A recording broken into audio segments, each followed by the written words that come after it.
Komið sælir áhorfendur góðir og gleðilegt golfsumar. Við ætlum á næstu mínútum að fræðast galdra golfsins með aðstoð frá sérfræðingum og PGA-kennurum og byrjum út í Alicante. Tölum aðeins gripið. Hversu mikilvægt það í blessaðri golfsveiflunni, Björn? Já, gripið fyrst og fremst bara undirstaðan að góður í golfsveiflu. Og hvernig tekurðu kylfuna? Má ég sjá þig gera þetta? Ég byrjaði að leggja kylfuna hérna í vinstri lófann. Passa mig að hafa hana ekki alveg hérna efst uppi. Hafa svona spábil frá hlutanum, efstu hlutan handarinnar. Þú ert alveg upp við endan sko, en það er svona kannski sentimetri frá. Já. Ég vil finna kylfuna að fara í gegnum meiri í gegnum fingurnar, alls ekki í gegnum lófann. Þannig að kylfan er meiri í gegnum fingur. Og setur síðan sko þumalvöðvan hérna yfir. Já. Og þá sérðu jarkan hérna, hann í rauninni að leggjast hérna ofan á. Kylfan skorðuð af í hendinni og þar af leiðandi föst. En hvernig færðu kylfuhausinn réttan gagnvart höndunum? Fyrst og fremst það hvernig hendin snýr að. Og hvernig við komum hendinni að gripinu. Að við viljum ekki koma hérna undir og snúa. Heldur meira bara úr afslappandi stöðu og þessari náttúrulegu stöðu handana. Þannig að handabakið á að snúa í rauninni má segja eftir kylfuhausnum. Já, handarbakið gagnstætt þá kylfuhausnum. Já, má segja það. Og síðan kemur hin höndin yfir. Og hvernig læsur svo höndunum saman? Sko, það eru tvær aðferðir. Sumir vilja að krækja litla putta á hægri og með vísifingurinn á vinstri. Meðan aðrir vilja hreinlega bara láta litla putta liggja hérna ofan. En við viljum passa upp á það að kylfan, hún liggi meira í gegnum fingurna, svolítið framalega í fingurunum á hægri hérna. Og þegar við leggjum þumali hérna vel vinstra megin yfir og þá liggur þumallinn vel vinstra megin hérna. En verður sko þumall hægri handar, ef maður réttendur, að vera sko hinum megin við kylfuhausinn, ekki á ofan á hann? Það fer svolítið eftir sveiflunni, en við svona, það allt í lagi að hafa hann aðeins vinstra megin og við viljum það svolítið. Það gefur svona aðeins meiri stjórn á kylfuhausnum. En hversu fast heldurðu? Á maður að halda laust eða tiltölulega fast? Ég vil halda og hafa svolítið þétt grip, en það þýðir ekki að halda fast. Hvað meinarðu þá nákvæmlega? Við hugsum það þannig að þú heldur eins laust og þú getur, svo tekur eins fast og þú mögulega getur. Það á skalanum 1 upp í 10, að þá 10, þá alveg að kreista. Þá viltu bara vera að halda á 5. Við skulum aðeins tala næringu og golf á næstu mínútum til þess að endast 18 hólurnar. 5 klukkutíma þarf maður að hafa eitthvað í maganum til þess að úthaldið bregðist ekki. Ragnheiður Guðjónsdóttir næringarfræðingur. Hvað þarf maður helst að hafa í huga? Það bara þetta að maður fari ekki með tóman tank út á völl og vera búin að borða vel áður maður leggur á stað. Og það getur verið að þú þurfir kannski sért ekki alveg nýbúin að borða, heldur kannski búið að líða aðeins. Og svo þarf maður að halda áfram og fylla á eftir því sem líður á.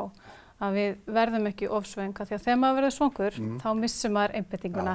Og vera kannski bara alltaf á þriðju hverju holu eða svo? Já, það getur alveg hjálpað. Fólk þarf að finna sína leið, því að við erum öll mismunandi og við getum ekki verið að borða mikið í einu. Þannig að það er betra að hafa þetta minni skammta og oftar fyrir flesta. Hvað á maður helst að borða? Ég meina, fólk mætir á völlin með alls konar fæðu, en hvað dugar best?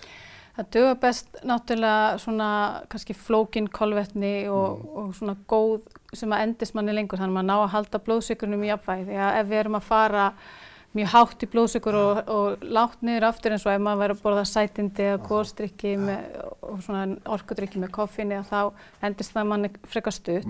Þannig að þá er maður frekar að hugsa hluti eins og ávexti, banana, eitthvað sem kemur í handhægum umbúðum frá náttúrunnar hendi og kannski hnetur og fræ, eitthvað sem maður getur bara haft í pókanum og endist vel. Það eru mjög margir með hnetur og fræ. Af hverju er það svona gott? Þannig að gefur manni þessa góðu orku, með þessi flóknu kolvetni sem endast manni vel, með prótein, með góða fitur, þannig að það gefur henni allt sem maður þarf til að endast hringinn. Það er sem sé þessi heilaga þrenning, fita, kolvetni, prótein. Já, og hefur það sem þú þarft að hafa, sko. Og svona endingar gott. Já, og endist manni vel. Já. Þannig að maður heldur einbeitingunni áfram. Sko. Sumir smyrja sér samloku? Já, velja þá bara eitthvað gróft brauð sem endist manni vel og það er bara mjög gott að hafa eitthvað svoleiðis. Flatkökur, smurðar, þannig að maður hafi eitthvað svona í pókanum svo maður komist nú alla leið. Svo eru margir með svona orkustangir. Já. Er þetta auglýsingarbrella eða er þetta virkilega gott?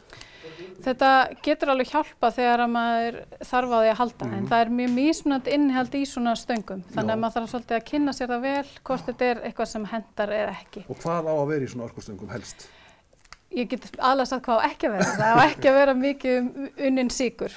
Þannig að það er, því að þá förum við svo hátt upp í blóðsykri og þá förum við svo skart niður og þá erum við svo fljóta að vera pirruð og missa einbeitinguna og þá hættir þetta að vera skemmtilegt. Já. Þannig að við viljum auðvitað hafa skemmtilegt á gólfinu, ekki? Sjálfsögðu. En drykkirnir, er vatnið nóg? Vatnið getur alveg verið nóg ef við erum að borða eitthvað með það því að þá ferðu sölt úr matnum sem þú ert að borða.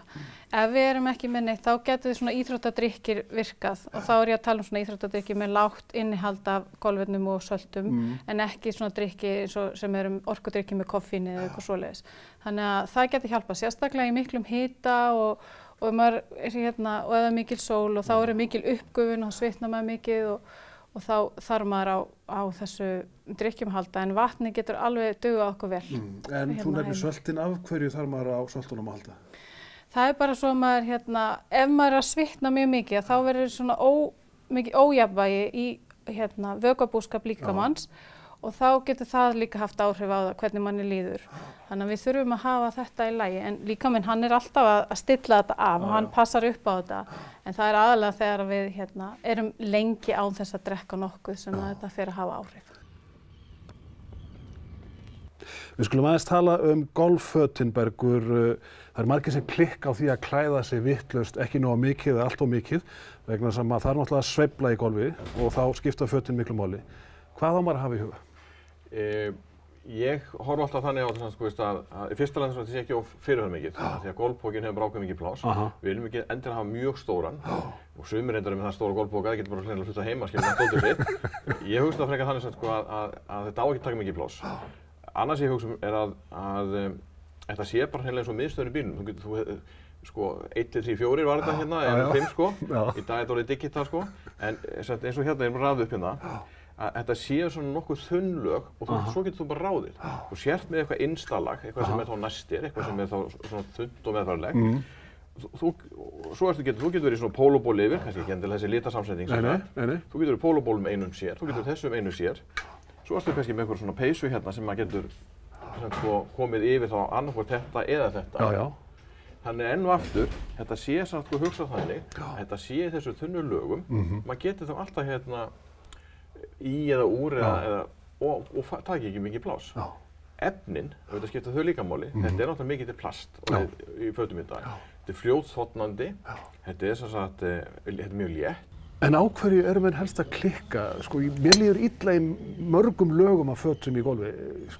Eru menn þá að klæða sig vitlaust í Besta samlíkingin, finnst mér vera þessi, það er þegar 2 ára barn á leikskólanum dettur í gallanum.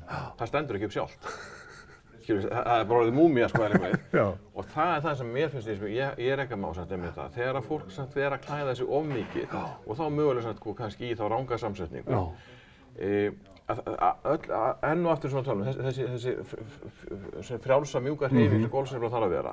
Ef maður orðið þannig klæddur, maður getur varla staðið upp sjálfur, þá hlýtur orðið erfitt að hreyfa sig. Og þá komum við að því, ef þú ert kulvís, ullin til dæmis næstir, það ekkert betra heldur það. Það eru alls konar aðilar að selja ullanærföt sem og þessi ég til dæmis áherslu þá á að hafa, sko, það það síðarma og upp í háls með rennilás. Þannig ég get alltaf opnað þá aðeins svona inn á þetta, ekki ósvipað því sem hér, það sé svona rennilás. Maður getur opnað inn á. Ef þú ert komin ullinanæstir, að því gefna þú þolur ull og megnaðu sér með eins konar merunóull sem að þú þarft hreinlega að hafa ofnæmi fyrir ull þess að þola ekki. En ég mæli með því, ullinæstir er kulvís, svo aðrir sem ekkert með kulvísir og þá ullin allt og heit. Þannig enn og aftur, þetta er svolítið persónubundið, hvað hentar hverjum inn? Að lokum, sko, ég tek eftir að fleiri eru farin að nota húfurnar í íslenska golfinu. Þær skipta dálítið miklu máli. Já, enn og aftur, það þekki þetta langflestir sem, sko, tær, fingur og höfuð, það eru hita útstreymið. Þannig leiðu við setjum á okkur húfu, það munar ansi miklu, og eða setjum á okkur vettlinga, það munar ansi miklu líka. Þannig það ekki spurning. Við heldum áfram með þáttinn eftir andartak og þá heyrum kannski fyrst í einum kylfingi. Af hverju byrjaðir þú, Þór, í golfi? Það nú saga að segja frá því. Þannig var að kona mín heitinn, Brynhildur Ólafsdóttir, ásamt kunningi honum fór að spila golf og hún bað mig að koma með sér. Hún var búin að elta mig í 30 ára á handboltavellina sem ég var að leika mér á. Og ég sagði við hana, já, ok, ég skal koma með í þetta en ég verð aldrei golfari. Mér finnst þetta fáránleg íþrótt. En það hefur breyst í það að ég fer, eftir ég var ekki maður, fer ég 2-3 ára ári að lágmarki í golfferð erlendis. Og þegar ég leggst á koddann á kvöldin hérna, þá líti ég aðeins upp í loftið og segi takk elsku Brynhildur mín fyrir að leiða mig inn í þennan skemmtilega heim. Því að í golfin er það bara þannig, sko, ég fer mjög oft einn og spurðu hvernig að fara alltaf svona einn og ég segi ég nú sjálfur sér aldrei einn og svo bara ekki til leiðilegt fólk í golfi.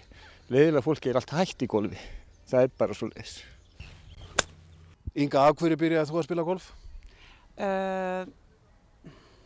Forvitni kannski, langaði að hreyfa mig meira. Ég sá að þetta var frábær félagsskapur og hreyfingin. Svo mörg voru þau orð, en komum tilbaka eftir andartak.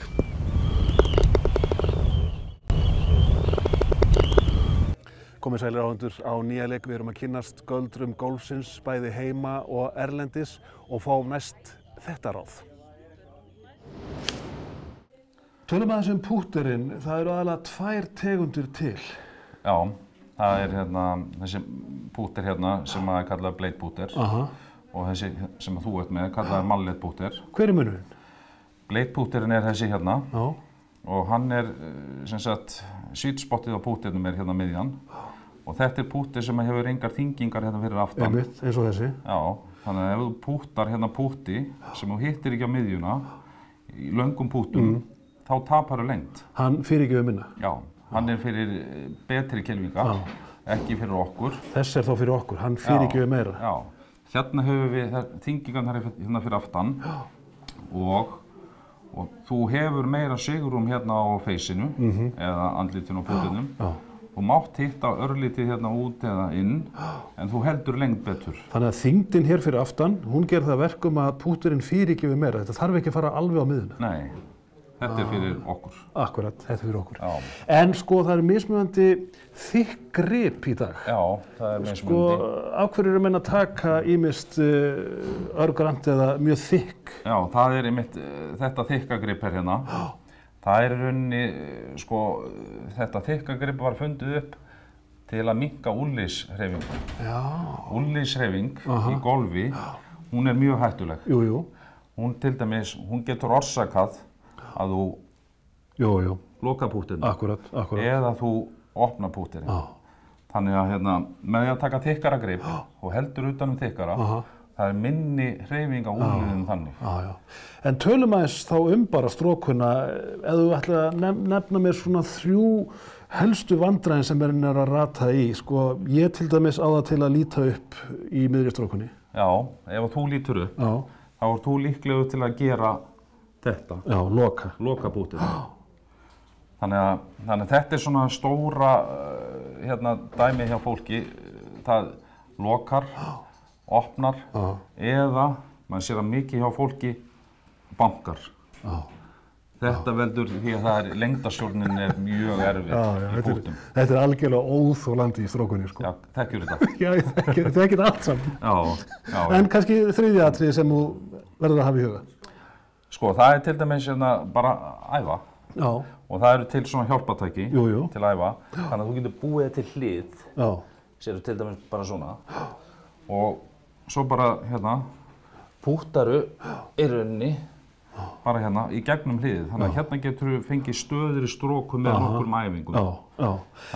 En tölum aðeins sko líkamsstöðuna, sko sem við talaðum Ypsilonið, hérna, sko hvað á maður á bara að hreyfa sko axlirnar og ekkert úlliðin? Já, þetta í rauninni pútt axlarhreyfing. Já. Það í rauninni bara pendúll? Já. Pendúll, já. Það svona, já. En það eru vola margir sem bara eru dansandi með úlliðina. Já, það ávísun á slæmpút. Já, það ekkert öðruvísi. En svo öðru líka lengdpút hún svona dálítið tilfinning og hvað hentar fólki. Sumir eru alveg hérna, eins og Jack Nicklaus. Já, þessir taka aðrir eru bara nánast uppréttir. Já, þetta eiginlega bara hvernig fólk vill púta í rauninni, hvernig það vill bera sig við. Þannig að þú velur í rauninni bara pút eftir þinni pútstöðu. Já. Lengd á púttir segja. Ég til dæmis svona. Já. Er ég venjulegur maður? Já, þú til nokkuð venjulegur. Já. En til hvers að vera svona? Já, þetta í rauninni bara, sko, það sem að fólk tilengar sér. Þetta bara persónubundið? Já, þú séð Michelle V, hvernig hún pútaði. Hún var í rauninni svona. Bara í vinkil? Já. Hún var það. Þú verður bara að finna þér þína stöðu? Já. Þú verður að finna hvað þér líður best með. Þannig besta pútið? Já, þannig besta pútið. Stóra spurningin í golfinu, Bergur, af hverju slæsa maður og húkar? Það góð spurning. Þessi ekki algengasta spurningi sem við fáum á golfgerðarnir þegar eitthvað kemur til okkar, losna á í slæsið. Kylfuhausinn, hann þá snúinn miðað við, eða svona vísa rangt miðað við sveifluferil, svona algengast. Slæsið nú heldur algengar heldur en húkið og svona hvimleitt og líka þegar þetta dregur svo lengt. Og oftast kemur þetta út frá því að það eru rangar hreyfingar í líkamannum. Við ætlar að slá rosa langt, það nú að fyrsta vers, það að slá langt. Og þegar við ætlum að slá svona langt, þá koma hreyfingar í líkamann í framsveiflunni aðeins rangar. Við byrjum að hvolfa hægri öxlinni yfir meira, þannig að kylfan hættir að ferðast á þessum svona fallega sporbaug sem við fórum með hana aftur. Kasta svona fram fyrir okkur orðað sem svo. Og fer þá að sveiflast meira til vinstri fyrir réttenda kylfing í staðan fyrir að sveiflast fram í átt að skotmarkinu. Heilinn fattar hvað er í gangi. Ef að kylfuhausinn fær að vera hornrétt með ferilinn, að þá fer bara boltinn lengst til vinstri. Þannig að þessi heilinn gerir, hann grípur inn í og skilur kylfuhausinn eftir opinn til þess að fá kúlum tilbaka. Þannig að þetta svona raunverulega bara neyðarúrræði hjá heilanum að grípa til. Þannig að menn svona taka til varna í ferlinu? Það virðist einhvern veginn vera þannig sem að ósjálfráð viðbrögð, þau koma inn án þess að við viljum þau. Einhvern veginn, þannig að það er ekki meðvitað. En já, þannig gerist það. Þannig að maður biður fólk en passa á þessu, en það er bara einhvern veginn, nei. En hvað til ráða? Einhver einföld húsráð sem laga slæsi öðru fremur? Já, og það er mjög auðvitað að sýna fólki hvað til ráða. Og í fyrsta lagi er það gripir. Það getur haft stóra áhrif á þetta. En svo náttúrulega að temja sér það. Og ef við tökum að sem dæmi, eflaust á allir séð myndina af barninu sem biðja bænina. Hendurnar eru bara svona beint fyrir saman. Maður sér sjaldnast að barnið sem hendurnar svona eða svona. Þannig að ef við segjum að þetta sé hlutlaus staða fyrir líkamann að setja lófana svona saman. Og sama ef við tökum þá hérna kylfu og tökum svona hérna að handaböggin vísir svona til sikkur hliðar. Þessi hlutlaus staða. Fyrir réttanda kylfing, ef við snúum höndunum þannig að hægra handaböggin fara að vísa svona meira hérna, svona niður að hægra hné í rauninu uppstildingu og vinstra svona hérna þá ég svona hætt að fara beint til hliðana. Að þá ef við síðan kylfuhausinn er svona réttur með þetta og ef við svo slökum höndunum upp í svona hlutlausa stöðu þá sjáum við hvað búið að gerast með kylfuhausinn. Hann er orðinn skakkur. Þannig að þessi opna stað á kylfuhausnum í snertingu kylfu við kúlu hættir þá. En hættan þá auðvitað er svo, ef við lögum ekki sveifluferilinn. Að þú húkir? Já, og ekki bara húkir, þetta er það sem kallað pull-húk. Það er svo, þú byrjar að slá boltan til vinstri og húkir auki. Það er auðvitað ekki sniðið, sko. En þetta er svolítið svona, eins og maður segir, mjög áhrifarík aðferð við að sýna fólki hvað getur gerst. En já, það er fullt að leiðins að laga þetta, en svona fyrsta versi yfirleitt það er að laga náttúrulega ferilinn sem fá réttan sveifluferil. Og biðja bænirnar með hendurnar rétt fram. Það er ein leiðin. En að fara bara einfaldlega hægar aftur. Maður er ofta að taka svo hressilega á því, ætlar að ná inn á í 2 og dræfi verður því að vera svo óðbóðslega gott. En ef maður bara fer hægar aftur, er það eitthvað? Já, það er sko í raun og veru aftur sveiflan, ef við hugsaum hana, hún er einungis undirbúningur að sveiflunum sjálfri. Við erum bara að færa kylfuna aftur fyrir okkur og svo ætlum við að sveifla. Og það er allt of margir sem eru að hugsa að berja boltan, að berja kúluna í staðinn að hugsa að sveifla kylfunni. Og sérstaklega með dræfirn, þessar löngu kylfur, að slaka á gripun og leyfin er svona að svífa aðeins. Leyfin er svona að, bara svífa í staðinn fyrir að berja. Og ein hugmyndin, í kennslu þá erum við alltaf að nota alls konar hugtök og hvað svona lykla, og einn punktur er þessi, sko, ímyndar kúlan sé þannig, hún sé bara búin til úr skýi. Hún sé bara svo draugur, skilur. Þú getur ekki komin eitt við hana. Þú getur ekki slegið hana. Þannig að það er alveg saman hversu fast og slærð, hún finnur ekkert fyrir því. Þannig að þú hættir henni að berja hana, skilur, farðu bara að sveifla kylfunni. Það virkar miklu betur. Veltum aðeins stöðunni fyrir okkur, Björn. Þú ert hérna með 7 á teig og ert að fara að taka höggið. Hvernig stendur þú gagnvart boltanum? Ég byrja á því að reyna að koma mér í þægilega stöðu. Þannig að ég sé ekki að teygja mig mikið boltan eða stend og nálægt þannig ég sé mig of þrönga stöðu til að sveifla höndunum. Þannig að, já, bara byrjaði að koma sér í þægilega stöðu og ég bara sýna hvernig. Við viljum hugsa þetta þannig að þegar ég stilli mér upp, að það er ágætt að hugsa þetta út frá þeirri rútínu að byrja saman með fætur. Já, af hverju? Af því að þá byrjar boltinn í miðjunni hérna. Svo vil ég stíga cirka skóbreidd til vinstri, 1, 2 skóbreidd til hægri. Þannig að boltinn liggur aðeins fyrir fram að miðju, eða sem sagt nær skotmarkinu. Já. Af hverju á það að vera? Vegna þess að lægsti punktur sveiflunar er hérna þar sem við byrjum með kylfuna. Og þegar við sveiflum hérna niður, þá viljum við vera að sveifla hérna niður í boltan.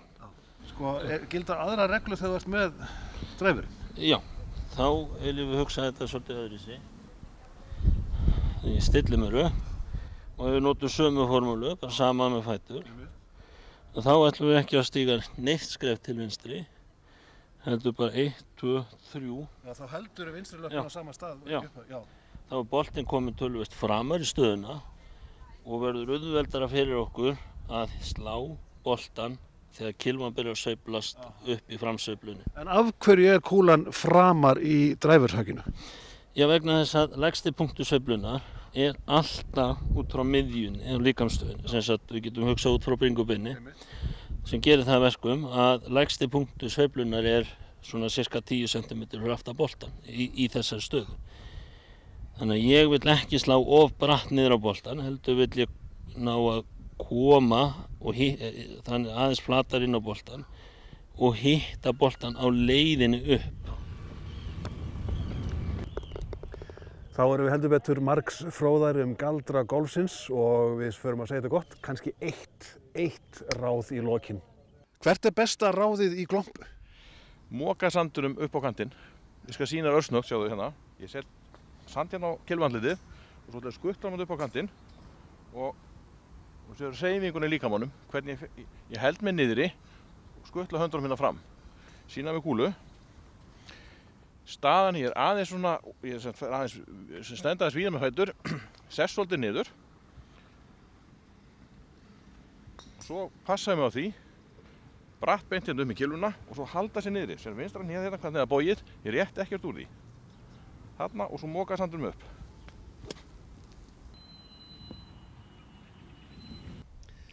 Af hverju, Bergur, klikkar alltaf stuttaspil hjá manni? Hæðarbreyting á kylfunni. Já. Það er að segja, kylfan lyftist, oftast er það að fólk er að skalla kúluna. Þá sem segir hvað það er að kylfan hún komur frá jörðinni. Það er helst svona stærsta vandamálið. Hæðarbreyting á kylfunni. Útskýrðu það betur. Ég skal sýna ykkur hérna. Ef að ég stilli mér hérna upp og sér bara höfuðið þessari hérna hæð og ef ég held höfuðið þessari hérna hæð og ég hugsa bara frá kylfuenda og upp á axlir sikkur megin er bókstafurinn I. Nei, uppstrún I fyrir ekki, uppstrún I. Og ég vil bara halda þessu I, það breytist ekki neitt, það er bara helst alveg svona hérna. Höfuðið helst þessari hérna hæð, svo pendúli ég bara hérna frá axlunum og þá fyrir kúlan svona. Fínt að vita þetta, en þættinum er lokið að sinni, sjáumst úti á velli.